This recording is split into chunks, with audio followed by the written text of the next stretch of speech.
Hello, hello, hello, hello to all of you out there in Cyberland, social media, Facebook. Hopefully, everyone is having an awesome and amazing Friday. We are at the end of the work week, the end of the work day. Some of you are already at home, relaxing, enjoying this weekend, Friday, kicking off to a weekend. But I wanted to jump on really quickly because and have this quick conversation with you guys. I was invited to participate in an event this evening, and I will be participating in it. It is a bingo event, and on the invitation, it said a portion of the proceeds would be going to A, B, C, D, E. So that's anonymous. I won't let you know who they actually said that the donations will be going to. But when I first looked at it, I thought, let me look to see if I would be able to write any of this off on my tax return.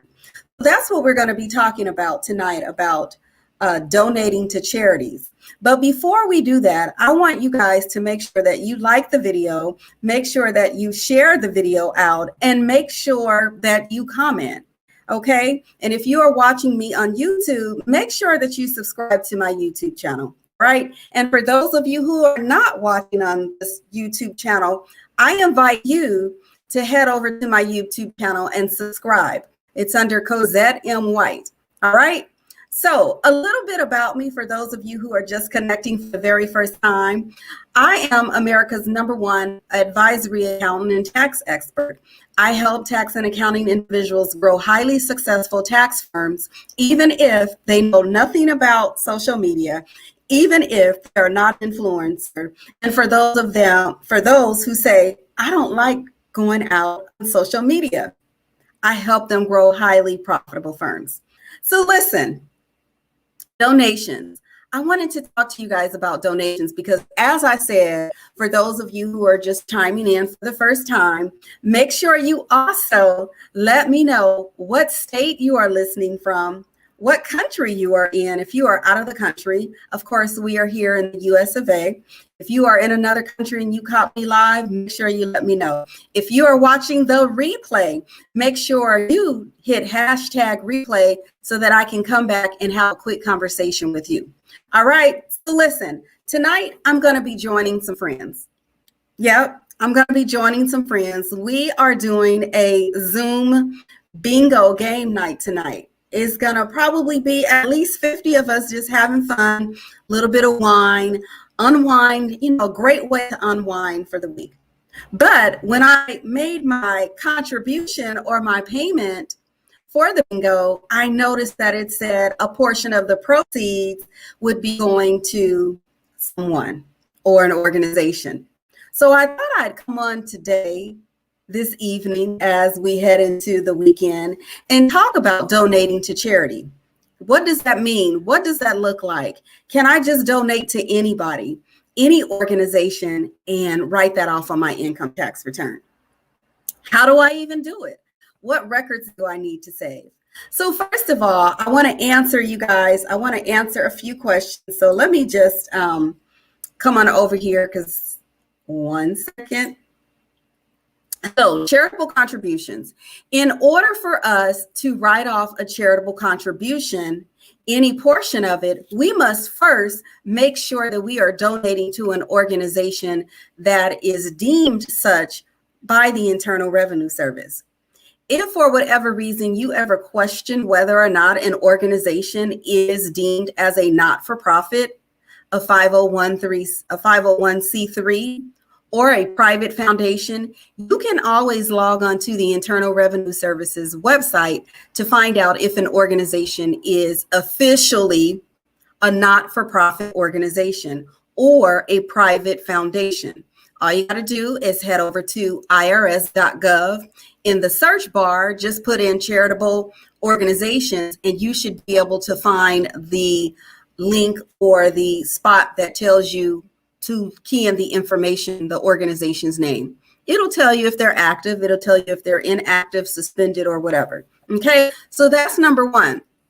Number two, how much do you need to give in order for it to make a difference.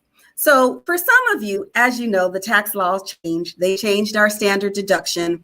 And in order for it to make a difference, it really depends on your filing status. So for instance, if your filing status is single, that means that your standard deduction for a single individual is $12,400. If your filing status is married filing jointly, then that means that your standard deduction is $24,800. And of course, if you are filing as head of household, then your standard deduction is $18,650. So the reason why I am sharing those standard deduction amounts with you is because that clearly makes a difference in whether or not you as the taxpayer will be eligible for writing off your standard deduction amounts, your charitable contribution amounts. So you want for your charitable contribution amounts to exceed your standard deductions in order to be included on Schedule A, which is our itemized deduction sheet. Now, maybe you're asking yourself, what are some of the things that go on the itemized deduction sheet in order for me to write off my charitable contributions? You want to include things such as medical expenses, sales tax, property tax, mortgage interest, charitable contributions, and then we have some other expenses that you can write off on your itemized deduction Schedule A as well.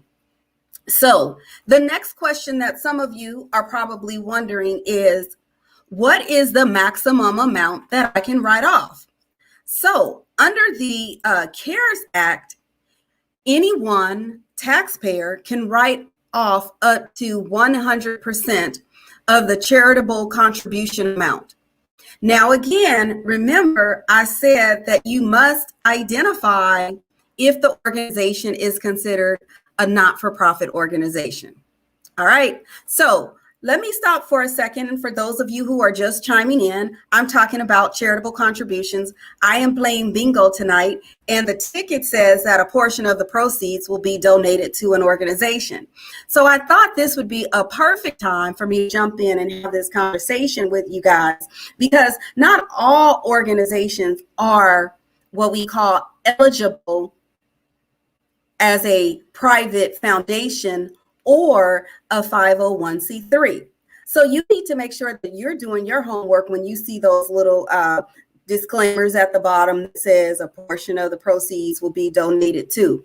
And in this case, they are donating, but the organization is not necessarily a 501c3 or a private foundation. So in my case, tonight, I can't write off my bingo ticket, but that's okay because it's all about the fun. It's all about the entertainment tonight. So make sure you guys are liking this video. Make sure you are sharing this video. Make sure you are leaving me some comments. And if you're watching on YouTube, make sure that you subscribe to the channel so that you are getting all the latest and greatest videos that I come to you and share information. All right, so what do you need? Let me go back. So to make sure, I want to recap this. Make sure that you inspect what you expect. So the organization must be a 501c3 or a private foundation if you want to write off any of the proceeds or the contributions on your income tax return. And you know what it means, or the dollar amounts that you must fall into if you, depending on your filing status. So I talked about single, I talked about married filing jointly, and I also talked about head of household. Make sure you know the standard deduction amounts for each of those categories if you choose to itemize. But hold on, don't go anywhere because I got a little bonus for you guys at the end. All right, so what do you need to do? What records do you need to maintain if you anticipate writing off any charitable contributions? You want to make sure that you keep a record of the contribution, usually the receipts that are given to you. They give you receipts. They give you the name of the organization, the date you contributed to the organization, and typically the dollar amount. Okay. If you contribute $250 or more, then they are obligated to give you some type of letter or some type of receipt. And I mean $250 or more in one actual contribution, one lump sum. But if you give 50 here, 50 here, 50 here, and 50 there, and then another 50, they're not obligated to give you that letter once you contribute in multiple increments. But no matter what, you need a receipt. Okay, so the next thing that you need to make sure that you do is if you contribute anything that is a non-cash contribution, meaning a lot of times we donate clothes, we donate appliances, we donate furniture to the Goodwill, Heart Association, Red Cross, all of these different places that are not-for-profit organizations where they allow you to donate. Sometimes it may require that you get an appraisal before you write off the goods and services that you've donated. Okay, make sure that you do it timely and make sure that you have accurate records if you were to do this. Okay, there are some people that even donate causes for cars. When you donate to causes for cars, they will definitely give you a form that you need to turn into your tax accountant or CPA so that you can write off the charitable contribution, the car that you donated. All right. So the next thing I want you guys to know is that, let me get this right. Make sure that all of your paperwork is ready. Make sure that all of your paperwork is documented. Make sure that it's itemized correctly so that when you turn it over to your tax provider, your professional, it's good, it's ready to go. When you donate, say, a bunch of clothes, a bunch of furniture, a bunch of things such as that nature, which is a non-cash contribution, make sure that you guys take some time to log down everything that you donated. I know sometimes we're in a rush, we're just doing some spring cleaning, we're getting rid of things, but take the time to write down what you've given. 6 pair of shoes, 15 blouses, a TV, a stove, whatever the case may be, write it down and assign the fair market value. Not what you believe that 15 pair of shoes may be, even if you paid $200, $300, $400, $500 for some expensive name brand shoes, just because you paid $500, in a secondhand store, they're not going to sell those shoes for $500, and you cannot put that on your tax return as $500. You have to come up with the fair market value. Okay, sometimes this fair market value may be something like $50, $60. I don't know, but you need to come up with the fair market value. And they have software out there for capturing what the fair market value may be for charitable contributions. Okay, so not to stick on that, but make sure that if you are donating to any type of charitable contribution or to any type of organization, you're giving your money away, you have non-cash goods that you are donating, make sure, number one, that you verify if they are valid, if they are legal.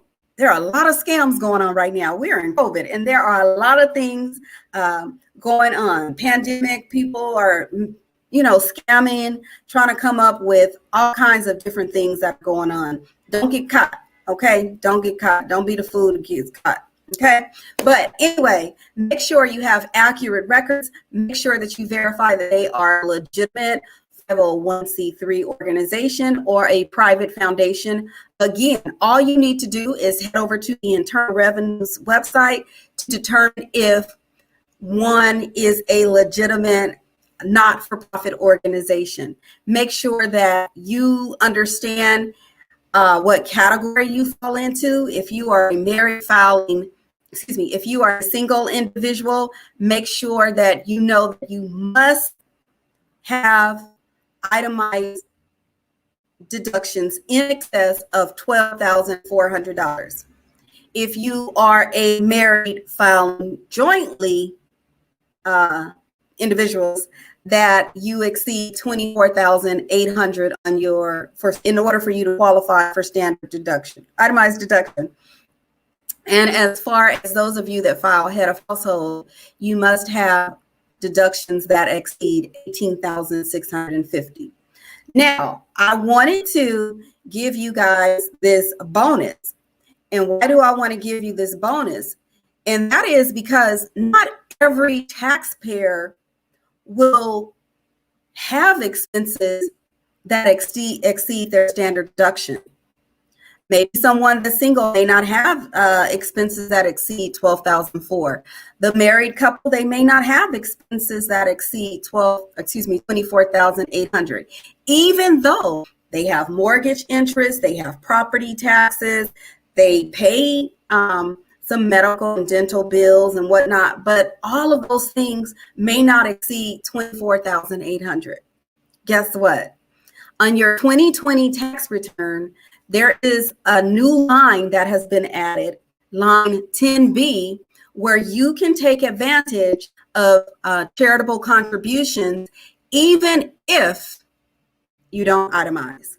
So make sure you do a little bit of research before you go see your tax preparer next year. You can Google it right now if you choose to. Look up Form 1040. Go to line 10B, and there's a new line item where you can write off charitable contributions even if you don't itemize.